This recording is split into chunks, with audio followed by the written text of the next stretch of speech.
बहन जी नमस्कार। सतराय। क्या शुभ नाम है बहन जी आपका? मेरा नाम विमला है, राजस्थान सुमेरपुर की, जिला पाली। बहन जी,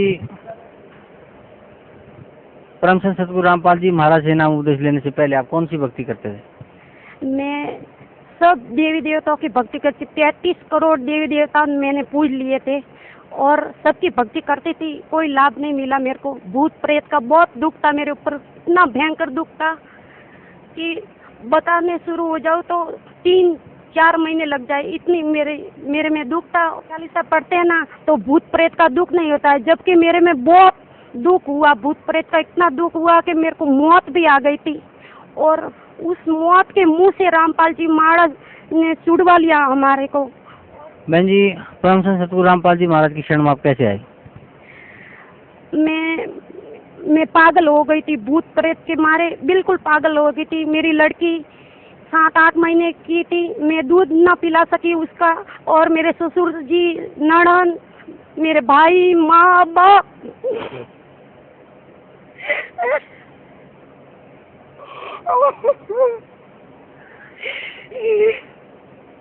सब मेरे से बहुत दुखी थे, मेरी बहुत सेवा करते थे और मैं पागल हो चुकी थी। किसी को भी नहीं पहचानती थी कि ये मेरा पति है, ये मेरे ससुर जी है, मेरी सास है, ये मेरा बच्चा है। किसी को भी नहीं पहचानती थी। बड़ी बड़ी आंखें करती थी, खुला बाल छोड़ देती, कपड़े वगैरह सब उतार देती थी। फिर मेरे को बंद कमरे में ही रखते थे। मेरी माँ मेरी बहुत सेवा की, मेरी सास ने की, मेरे ससुर जी मेरे बाल बनाते थे और मैं सारा दिन घर में भागती रहती थी। फिर मेरे को पीरों के यहाँ लेकर गए। फिर पीरों के यहाँ गई, मुसलमानों के यहाँ मस्जिद में, तो 7 महीने तक गई। और उधर ऊंजा, ये गुजरात साइड में आया हुआ है ऊंजा, उधर के बकरे की बलि देनी पड़ेगी आपको। तो मैंने कहा मेरे को सुख करने के लिए मैं बकरे की बलि नहीं दूंगी। तो उसने बोला, जो मियाँ होते हैं ना, उन्होंने बोला कि नहीं, बकरे की बलि नहीं देंगे, उसका खून, उसको खोखला कर देंगे, खून चूसेंगे वो भूत प्रेत। और ऐसे ऐसे बहुत मैंने पैसे खर्च कर दिए। फिर भूतनी कहती थी तेरे लड़का नहीं होने दूंगी। फिर मेरे 4 बार गर्भपात हुए। फिर मेरे बड़ा ऑपरेशन हुआ, मेरी बड़ी लड़की ऑपरेशन से हुई और हम इतने गरीब हो गए थे। मेरा पति मेरे में इतना रुपए खर्च किया, कभी मेरे को नहीं बोला कि मैंने इतना तेरे में रुपए खर्च कर दिया। और चारों दिशा में देवी देवताओं के यहाँ सब जगह मेरे बहुत पैसे खर्च किए, लेकिन मेरे को कोई आराम नहीं मिला। और मैं बचपन से भक्ति की बहुत प्यासी थी और मैं भजन कीर्तन में भी जाती थी। तो भजन कीर्तन होते थे, उस टाइम सतगुरु की जय बोलते थे। तब मेरे को ऐसा लगता था कि ऐसा सतगुरु में क्या है जो सबसे पहले सतगुरु की जय बोली जाती है, ऐसा सतगुरु क्या होता है। तब मेरे को ये बात हमेशा चुभती रहती थी। तो मेरे को भक्ति से बहुत लगाव था। मैं गीता जी का पाठ करती थी, शिव पुराण भी मैंने पढ़ी थी। बचपन से मेरे को भक्ति का बहुत शौक था। फिर शादी के 7 महीने के बाद मेरे को हमारा घर नरक बन गया। हमारा ससुराल, इतना दुख देखा मैंने बहुत। मेरी सास और हमारे घर पे भी भूत प्रेतों का सब के ऊपर बहुत दुख था। हर मेरे छोटी बच्ची को, मेरे पति को, मेरे ससुर जी को। फिर इतने हम सारे जने बहुत परेशान थे, बहुत दुखी थे। फिर एक दिन मेरी मामी मेरे देखने के लिए आई मेरे घर पे। तो उसने बोला कि ये लड़की पीरों के यहाँ जाके थक चुकी है, सारा दिन हाजिरी भरती थी और जेठ के महीने में ऐसे धूप के पत्थरों पे हाजिरी भरती, तो मेरा सारा शरीर फूल जाता था, फोड़े फुंसी हो गए थे। मेरा शरीर किसी को पहचानने लायक नहीं हुआ था। फिर मैं नास्तिक बन गई थी कि मैं किसी की भक्ति नहीं करूंगी, अब सब देवी देवताओं को बाहर फेंकूंगी। मैंने ऐसा मेरे सास को कह दिया था, मम्मी आप तो काम करती हो और मेरे छोटे बच्चे को संभालती हो और मैं पीरों के यहाँ जाके बैठ जाती हूँ, मेरे को बिल्कुल अच्छा नहीं लगता है। फिर मेरी मामी से आई और मेरे को समझाया, वो उपदेश थी रामपाल जी सतगुरु महाराज से। तो मेरे को कहा कि इस बच्ची को हमारे साथ भेज दो और मैं इसको संभाल लूँगी, ये पागल हुई तो हुई, चलो। तो फिर मैंने उनको क्या आपके गुरुजी कैसे है मेरे को बताओ। तो मैंने ये लॉकेट देखा उन्हों के गले में। फिर मेरे को मन हुआ कि इस परम संत का दर्शन करूं, इस मालिक, इस भगवान का जो मेरे सारे रास्ते के इतने दुखों के काटे थे, इस मालिक ने चुन चुन के इकट्ठा कर दिया और हमको बहुत सुखी कर दिया।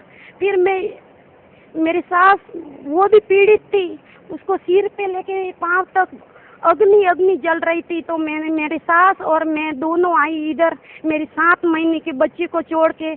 फिर मेरी ननद उनको संभालती थी, सारी ननद आती थी, मेरे भाई, माँ बाप सब हमारी सेवा करते थे।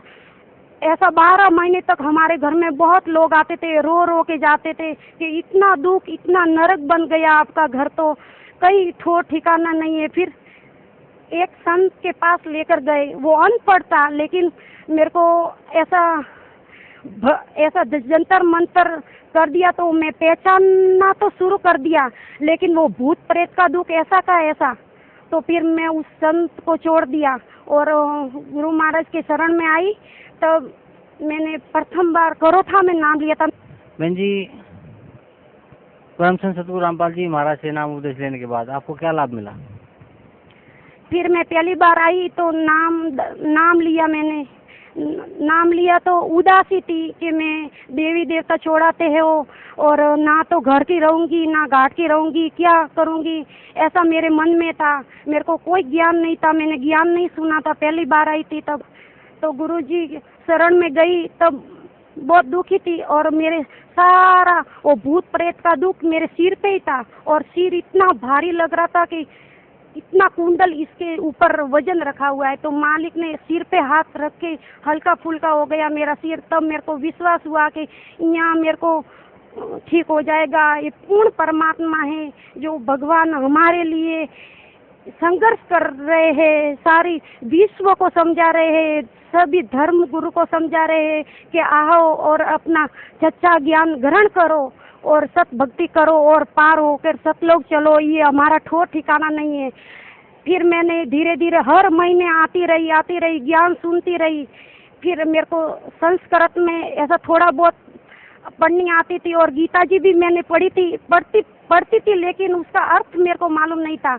फिर चारों वेदों में मैंने सतगुरु की महिमा, कबीर साहिब की ऋग वेद में बताया कि कबीर अंगारी अस्सी बम्बारी अस्सी, वो पापों का शत्रु है जो 84 के बंधन को छुड़वाने वाला है। उसका नाम कबीर है। जो कुंवारी गायों से परवरिश होती है वो सह शरीर है, उसका नाम कबीर है। वो सत खंड में रहता है। परमात्मा ने ऐसे प्रमाण दिखाए तो मैं देखती रह गई। और गीता जी तो चारों वेदों का सार है, सब इतना महिमा गा रहे, चारों वेद, गीता जी, बाइबल, कुरान शरीफ, उस कबीर देव का जो परमात्मा ने हमको समझाया। और मेरे को पूर्ण दृढ़ विश्वास हो गया कि पूर्ण परमात्मा यही है और यही असली भक्ति यही है और बाकी सब नर गए। क्योंकि मैं सारे जगह जा चुकी थी और मेरे को कोई ठोर ठिकाना नहीं मिला था। नफरत से हो गई थी कि गुरु नहीं है, हमारे दुश्मन है जो समाज को बिगाड़ रखा है, सुधार नहीं रखा।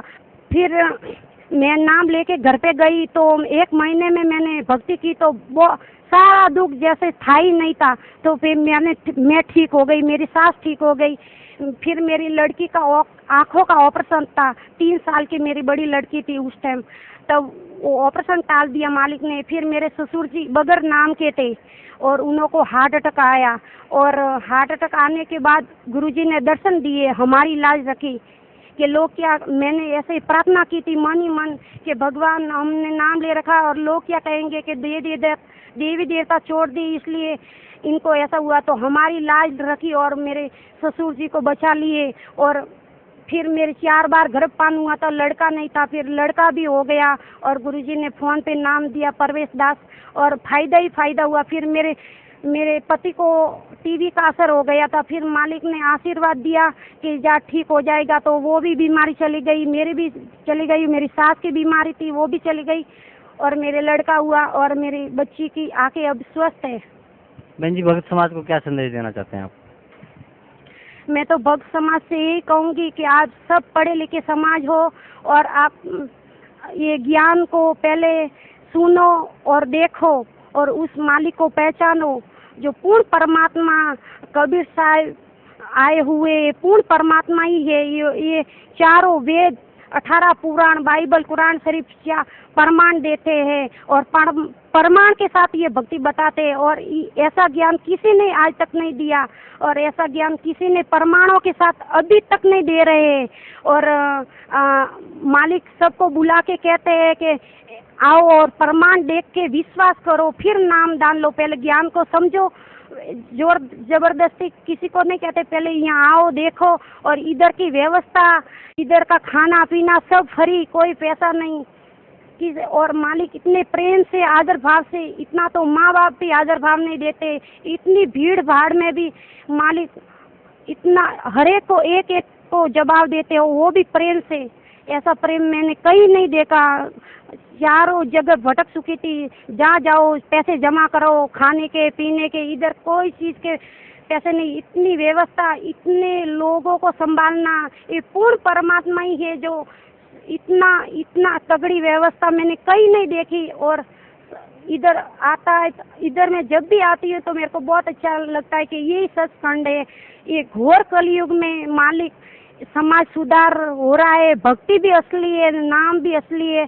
और आओ और अपना कल्याण करो और सब लोग चलो। धन्यवाद आपका, बहुत बहुत धन्यवाद।